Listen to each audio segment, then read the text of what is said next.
এখন কথা হলো, দেখার প্রবণতা থাকলে আমরা দেখতেও পাই, আবার তার সাথে সাথে অনুভব করতে পারি।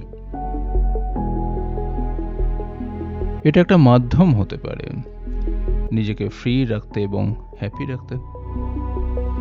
সেই ক্ষেত্র হিসাবে ট্রাভেল করাটা প্রয়োজনীয় একটা অধ্যায়।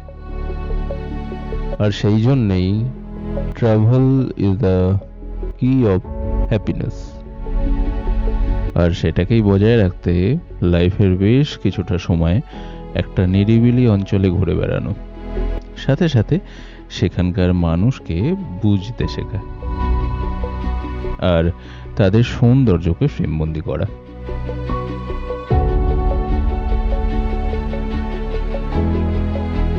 ভাষা আলাদা হলেও মানুষের মনের যে সচ্ছলতা, সেটা প্রতিটা মানুষের সাথে প্রতিটা মানুষের কানেকশন তৈরি করে। অ্যাকচুয়ালি একটা জায়গা আছে যেখানে আমরা প্রত্যেকে একই স্পেসে বিলং করি,